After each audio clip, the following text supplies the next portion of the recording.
Oi, se você não me conhece, eu sou a Mari, eu falo de entretenimento aqui no YouTube, falo sobre música, séries, filmes e outros assuntos. Então se você se interessa por esse tipo de conteúdo, já aproveita, se inscreve no meu canal, me ajuda muito. E nesse vídeo a gente vai conversar sobre o último episódio de Ted Lasso, o episódio 12 da terceira temporada.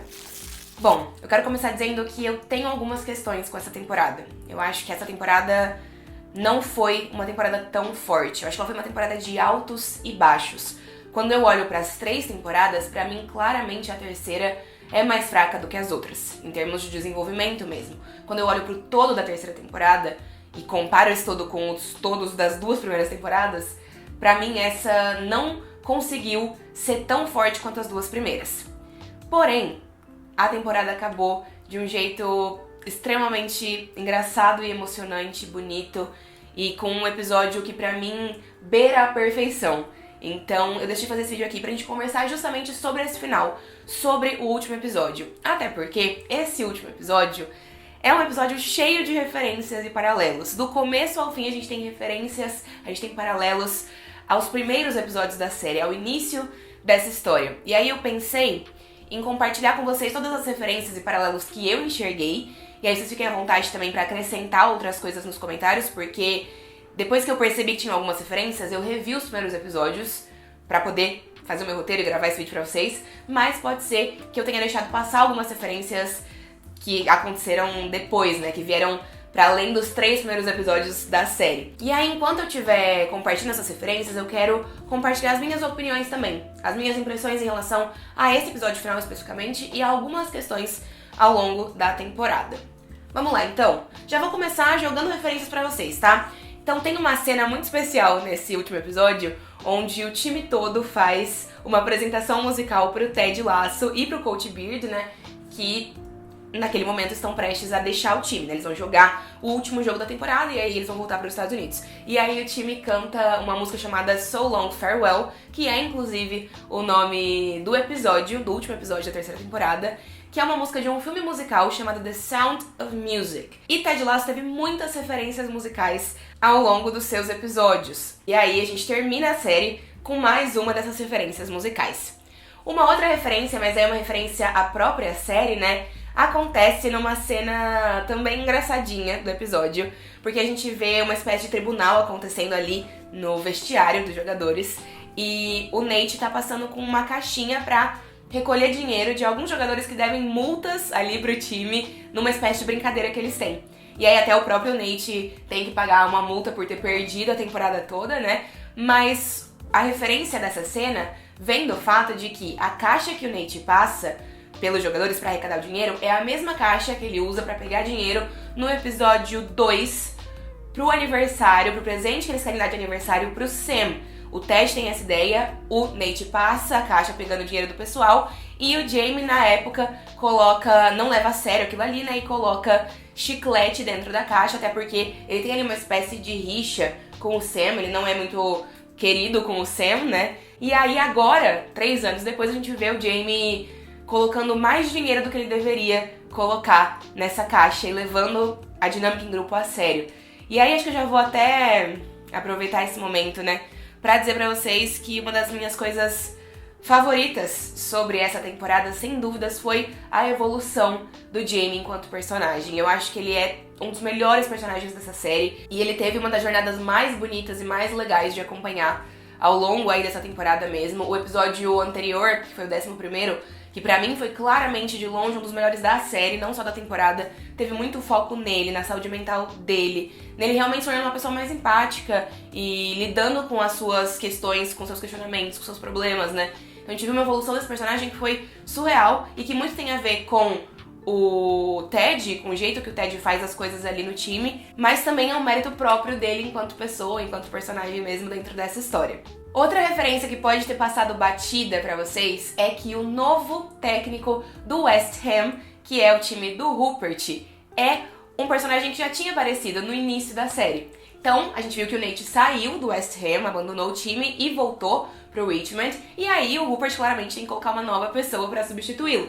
E ele escolhe colocar o técnico que treinava o Richmond quando ele ainda era o dono do time. Então, na primeira cena da série, do primeiro episódio, a gente vê a Rebecca demitindo esse treinador, que se chama George. Então esse personagem volta pra cá como uma forma de fazer essa referência mesmo ao início da série. E nessa primeira cena da série, a Rebecca também fala pra ele que ela não aguenta mais ver as bolas dele aparecendo o tempo todo com o shortinho que ele usa. E aí, durante esse último episódio, tem ali um incidente em que o Rupert joga o George no chão, porque tá puto porque eles estão ali empatando, né, com o Richmond, e não estão ganhando o jogo como ele gostaria de estar ganhando. E aí o Rupert empurra ele pro chão e de novo dá pra ver... De novo não, né? Pela primeira vez dá pra ver as bolas dele, como a Rebecca tinha dito no início da série que dava. Mais uma referência pra vocês. Tem um momento antes do jogo desse episódio em que a Killy vai até o escritório ali do Ted e do Coach Beard pra dar um presente de despedida pros dois. E ela sai do escritório dos técnicos e entra no vestiário. E agora, quando ela tá saindo, né, na verdade, pra sair do escritório, passar pelo vestiário e, enfim, ir pra porta, o vestiário já tá cheio. E aí ela faz a mesma piada que a gente viu ela fazendo na primeira cena da Killy na série, que é tampar os olhos e falar: ah, knock knock, tá todo mundo aí vestido? E aí ela repete essa piada e brinca dizendo: ah, uma hora eu consigo de fato pegar vocês numa situação dessas, né? Então, de novo, fazendo menção ao very beginning, ao comecinho mesmo dessa série e dessa história. E é claro que não podiam faltar cenas no último episódio fazendo referência à placa de Believe, acreditar, que inclusive tem ali, que o Ted coloca no vestiário no primeiro episódio, né? A gente sabe que o Nate destruiu essa placa depois que ele saiu ali do Richmond, e que isso foi uma questão pro time todo ao longo dessa temporada. E aí a gente vê uma cena aqui em que todos os jogadores guardaram um pedacinho da placa, né, do cartaz, e aí eles reconstituem esse cartaz durante o intervalo ali do jogo, porque eles precisam encontrar forças pra jogar um segundo tempo com força mesmo, encontrar forças para jogar com força, porque eles estão perdendo, eles precisam virar esse jogo. E aí tem esse momento impactante e bonito que é a cara de Ted Lasso, onde eles reconstroem ali a placa de Believe e, enfim, fazem um grito de guerra ali em cima da placa antes de entrar. E aí é muito doido, né? Porque eu acho que a mensagem da série toda gira ao redor disso, de como ele mudou esse time, de como ele muda as pessoas por onde ele passa, porque ele tem essa energia extremamente positiva, ele consegue conquistar todo mundo, né? Tanto é que isso fica conhecido como o The Lasso Way, o jeito laço de fazer as coisas. E, inicialmente, esse vai ser o título do livro que o Trent finalmente conseguiu escrever. A gente vê a conclusão disso aqui, né? Mas, olhando pra história da série, né? Eu tava assistindo os primeiros episódios, como eu falei pra vocês. A gente vê que a Rebecca foi a primeira pessoa a usar o The Lasso Way, a expressão The Lasso Way. Ela usa na coletiva de imprensa do primeiro episódio. E a gente tem essa jornada de 3 anos, né? Inclusive, um jornalista diz nessa mesma coletiva que acha que o Ted não vai durar 3 semanas, e ele de fato durou 3 anos, e esse jeito dele de fazer as coisas impactou todo mundo, o time todo, e tudo que aconteceu no Richmond e na vida dessas pessoas que estão ali trabalhando com o Ted, né? Aproveitando que eu falei sobre isso, eu sei que a mensagem da série é positividade, mas eu gostaria de ter visto o Nate se fudendo um pouquinho nessa temporada. Eu gostaria que ele... Eu gostei da conclusão do personagem, gostei muito. Achei que foi muito bonito também o time ganhando o jogo ali contra o West Ham, usando uma jogada que o Nate sugeriu lá no 3º episódio da série, da primeira temporada. Então tem essa referência aqui também. Eu gosto do personagem de volta, eu gosto dele fazendo as pazes com o Ted, fazendo as pazes com o time, encontrando o seu lugar de novo nesse contexto. Eu sei também que o personagem só ajuda a forma que ele agiu porque ele sofreu muito, né? Ele tem um histórico de sofrimento e de necessidade de reconhecimento de figuras masculinas do pai, e ele transferiu isso pro Ted, então ele não soube lidar bem ali quando as coisas não saíram exatamente do jeito que ele queria. Então eu entendo o contexto do personagem, eu acho que ele é um personagem bem construído, o Nate, e eu gosto da finalização dele, mas eu gostaria de ter visto ele sofrendo mais as consequências dos atos dele, porque ele simplesmente sai, ele abandona o time ali, e aí quando a gente entende que o Rupert não é um cara legal, que o Rupert manipula ali o Nate, e o Nate vai então se moldando a isso, até que ele percebe, com a ajuda da namorada perfeita, que ele arrumou também do nada, né? Mentira, do nada não, porque ele já tava de olho nela fazia muito tempo. Que essa situação não é legal, não é saudável, mas eu gostaria de ter visto isso mais. Gostaria de ter visto o Nate percebendo com mais clareza, passando uns perrengues ali com o Rupert, que fossem mais claros pra gente, sabe? Porque eu acho que o personagem estressou o público todo, né? A gente tava com raiva dele, e aí eu acho que essa raiva não é lidada bem. Eu acho que a gente merecia ter visto mais do personagem, percebendo o quão cuzão ele foi, mas no fim das contas ele percebe e a resolução acaba sendo essa. E vamos de mais referências ao início da série? 2 referências pra vocês nesse momento. Primeiro, depois da vitória do time, do Richmond, o Ted faz a dança ali que a gente vê que acabou fazendo ele viralizar no início da série, né? Então a Rebecca contrata ele porque um vídeo dele dançando essa mesma dança com o seu time da época viralizou como chacota e piada mesmo, dela falar, não, é esse cara aqui que vai conseguir me ajudar a destruir esse time. E a gente vê aqui essa referência, então, ele fazendo a dança de novo no momento de glória e de vitória mesmo. Outra referência, ele acerta um termo durante o jogo, um termo de futebol normal, né, não futebol americano, e aí o Coach Beard entrega pra ele dinheiro, porque lá no começo da série o Coach Beard prometeu que toda vez que ele acertasse alguns termos específicos de futebol, ele ia dar $5 pra ele. Então também tem isso aqui, que já fazia um tempo que a gente não via acontecer. Então mais uma referência significativa e simbólica pra reta final da série. E tem mais uma referência. Então não são 2 dessa vez, são 3 de uma vez. A terceira referência é que depois que o Rupert empurra o treinador George no chão, ele sai do estádio e os torcedores começam a gritar pra ele: wanker, wanker, acho que é isso que eles falam no inglês, né? A tradução do português é broinsta. Mas essa palavra, né, esse xingamento, é feito ao Ted lá no terceiro episódio, o segundo episódio. Primeiro que alguns dos jogadores escrevem isso pra ele na caixa de sugestões que ele coloca ali, e a May do pub explica pra ele o que significa, e aí depois os torcedores do Richmond também gritam isso pra ele quando ele tá ali trabalhando no primeiro jogo do time sob o comando dele. Então, de novo, mais uma referência.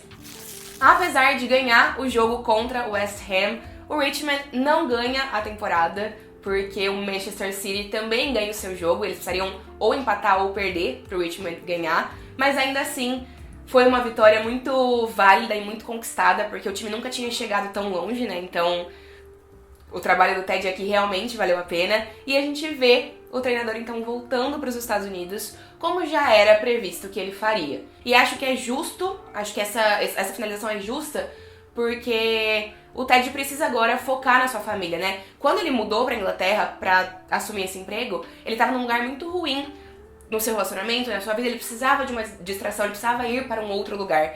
E aí ele trabalhou nele mesmo, claro, ele não tá perfeito, ele não tá 100% psicologicamente bem, tem muitas questões, ele ainda tem problemas pra lidar com a família dele, mas ele volta porque o filho dele precisa dele por perto. Eu acho que isso fica muito claro nessa temporada, né? O filho dele precisa do apoio do pai, então nada mais justo do que ele voltar pra perto. E a gente vê uma sequência do Ted no aeroporto, tem algumas coisas pra gente comentar também. Primeiro, tem um torcedor, uma pessoa normal, na verdade, né? Não sei se é um grande torcedor do Richmond, mas uma pessoa que para o Ted no aeroporto. Não sei se vocês se lembram, mas no primeiro episódio, esse mesmo cara, esse mesmo ator foi usado para uma cena em que ele pediu, então, também uma selfie pro Ted. Então, eles pegaram pra fazer essa referência mesmo, o mesmo ator, numa cena no primeiro episódio e numa cena no último episódio. No primeiro episódio, o torcedor tá tipo assim: nossa, você vai fazer uma grande merda, vai ser péssimo, não sei como é que você tá indo fazer um trabalho pro qual você não tá qualificado. E aí, no último episódio, ele fala: ah, não acredito que você tá indo embora, você não tinha que ir embora, tinha que ficar, que você fez um ótimo trabalho. Então é um full circle completamente, né? E também é um full circle não só pro Ted, por ter conseguido fazer esse desafio acontecer e fazer um bom trabalho, como também foi um full circle pra Rebecca, porque quando a série começa, a Rebecca quer a destruição desse time pra se vingar do marido dela que traiu ela, que abandonou ela, mas quando a série termina, ela aprendeu a amar esse time, ela quer que o Ted fique pelos motivos certos, porque ela se apegou a ele, porque os dois têm uma ótima relação, porque ela tem amor por esse time, pelo treinador e por tudo que eles construíram ali naqueles últimos anos, né? Então eu achei muito bonito isso também, e a Rebecca, ela vai até o aeroporto pra tentar convencer, na verdade não é nem pra convencer, porque ela já tentou convencer o Ted antes e não rolou, e ela vai então pra se despedir. E uma curiosidade sobre essa cena da despedida dos dois no aeroporto é que os dois estão usando as mesmas blusas, as mesmas camisetas que eles usaram na primeira cena juntos, que foi onde eles se conheceram. Mas é isso, então o Ted e o Coach Beard entram de fato no avião, e a gente vai pra mais uma referência do primeiro episódio, porque, de novo, o Ted vira pro Coach Beard e fala: treinador, será que isso aqui é uma loucura? Que foi a mesma coisa que ele perguntou pro Beard no primeiro episódio, quando eles estavam também no avião. A diferença é que lá eles estavam de classe econômica, aqui eles estão de primeira classe, né? Então rolou essa evolução aí também. Nesse momento a gente descobre não só que o Coach Beard não quer deixar a Inglaterra, porque ele tá apaixonado ali pela namorada dele, que também é uma descompensada, né? Os dois são descompensados, mas se funcionou pra eles, show. Como a gente também descobre que o nome do treinador, primeiro nome do treinador é Willis. A gente nunca tinha tido essa informação, finalmente isso é revelado. E aí então, de fato, o Coach Beard permanece no Richmond enquanto o Ted volta pra casa.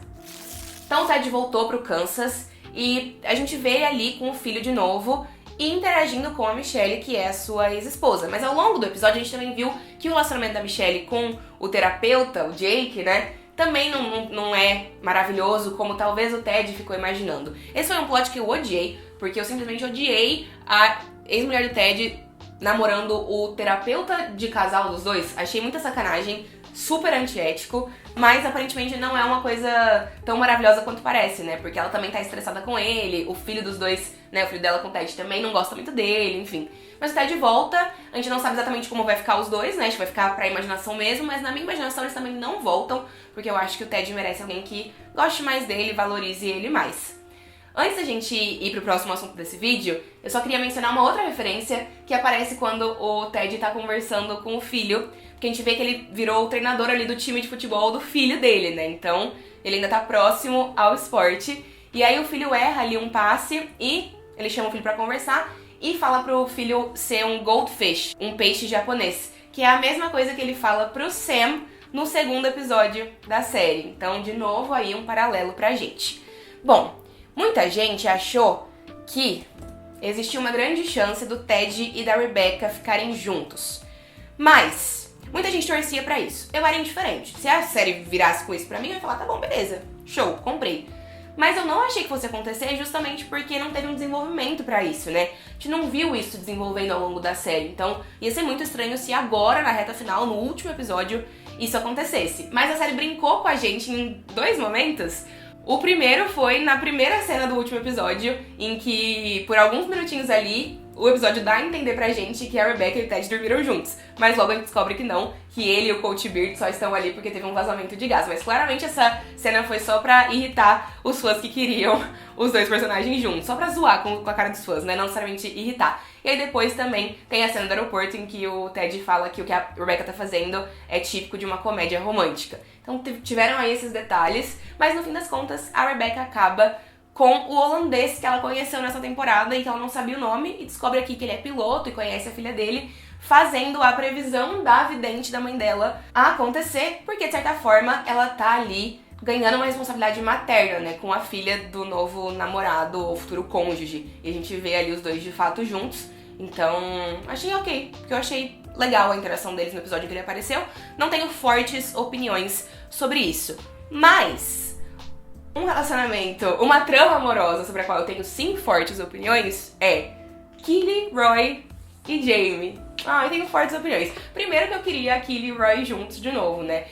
Inclusive eu não gosto de como a série simplesmente terminou com os dois e aí manteve os dois super afastados de forma a deixar eles realmente assim sem uma linha de comunicação nessa temporada, e aí jogou uns plots que foram meio complicados pra Keely. A personagem não pôde brilhar tanto nessa temporada, ela só se ferrou e foi enfiada numas narrativas ali meio rápidas demais, enfim. E eu gostaria de ter visto mais do casal nessa última temporada, porque a gente gosta muito deles. Mas também foi uma coisa que ficou aí subentendida pra gente, né? Porque depois que o Roy e o Jamie entram numa briga, que eu achei ridícula também, porque o Roy meio que manipulou o Jamie ali por causa da queria tentar manipular o Jamie por causa da Keely, e eu não gostei dessa cena porque pra mim uma das melhores coisas da temporada também foi a amizade do Jamie e do Roy. Então não gostei dos dois agindo dessa forma por causa da Keely, né? E aí eles brigam, aparecem na casa dela, ela fala, quer saber, vai todo mundo embora daqui que eu não quero saber de homem, entendeu? E fica subentendido pra gente que a Keely não decidiu com quem ela vai ficar, mas pode ser aí que ela mude de ideia em algum momento, né? Eu vou torcer pro Roy no meu coração, e é isso. Mas gostaria de ter visto realmente o casal que eu gosto juntos, e gostaria também que tivesse surgido um maravilhoso interesse amoroso pro Jamie, porque ele é perfeito. Perfeito não, porque como esse episódio já diz pra gente, a perfeição humana não existe. Enfim, mas pelo menos eu gostei de ver o Roy começando a fazer terapia pra lidar com seus problemas. Gostei que a gente viu ele finalmente entrando pros Diamond Dogs. Achei que também foi um detalhe bem legal de colocar nessa reta final, eles rendendo a conversa e aos amigos e a falar sobre seus sentimentos mesmo. E aí isso linka com a terapia, né? E gostei também do Roy virando o treinador do time, do Richmond. Achei que foi bem apropriado, eu tava com medo de colocarem já o Nate logo de cara, mas acho que faz muito mais sentido o Roy. E aí, o Coach Beard e o próprio Nate trabalhando com ele nessa mesma função, mas ele realmente sendo o chefe da coisa toda. No mais, gostei de ver como a maioria dos personagens terminou, né? A gente viu o Colin beijando o namorado dele em campo, a gente viu o Jamie conversando com o pai de novo, a gente viu o Sam finalmente fazendo parte da seleção do seu país, né? Da Nigéria. A gente viu também os torcedores do Richmond conseguindo comprar ações do time, achei que foi uma ótima decisão da Rebecca. Um final que eu não gostei muito, porque eu não gostei da cena especificamente, foi do casamento do Coach Beard. Achei a cena visualmente feia, o CGI, né, a tela verde ficou muito visível, não consegui achar que combinou ali, né, com o episódio, e achei que não fazia sentido nenhum o Coach Beard se casando sem o Ted, né, tipo, que isso? O Ted devia ter voltado pro casamento dele. Enfim, não faz sentido pra mim, não gostei dessa cena, finjo que ela não tá ali. E é isso, eu acho que Ted Lasso acabou dessa maneira. Ainda não ficou claro pra gente se a série vai ter um futuro ou não. Eu acho que Ted Lasso, do jeito que a gente conhece, claramente ganhou um fim. Mas eu fico imaginando que talvez spin-offs pudessem ser feitos, né? Eu adoraria ver o Ted de volta pros Estados Unidos. Ou ainda, mais do que tudo, eu gostaria muito de ver o Roy como treinador do time mesmo. E gostaria muito de ver a Rebecca e a Killy criando um time feminino, que a gente viu a Killy propondo ali pra Rebecca nas cenas finais do episódio. E falando das duas, uma outra coisa que eu gosto muito na série é a forma como a série desenvolveu a amizade delas. Eu adoro a amizade das duas. E fiquei comparando a reta final dessas duas personagens, da amizade delas, com o começo da série. Porque a primeira interação delas é uma interação em que a Rebecca é meio grossa com a Killy fala que tem medo da Rebecca. E aí depois a Rebecca tenta prejudicar o Ted usando a Killy, né? Jogando pra imprensa umas fotos do Ted interagindo com a Killy pra fazer as pessoas acreditarem que ele tá dando em cima dela e com isso estragar o relacionamento dele com o Jamie, né? E por consequência também com o time todo. E aí a última cena delas é essa, de parceria, de amizade. Então elas também tiveram um desenvolvimento muito legal ao longo dos 3 anos. Eu adoro essa série e eu gostei muito do final, achei um ótimo episódio final pra uma série que teve alguns baixos, mas que entregou muitas coisas maravilhosas, muitos episódios maravilhosos ao longo das suas 3 temporadas. E aí, me contem nos comentários as opiniões de vocês, os apontamentos de vocês em relação a esse final de Ted Lasso, tá bem? Um beijo grande, obrigada por terem me assistido, se inscrevam no canal e a gente se vê numa próxima oportunidade.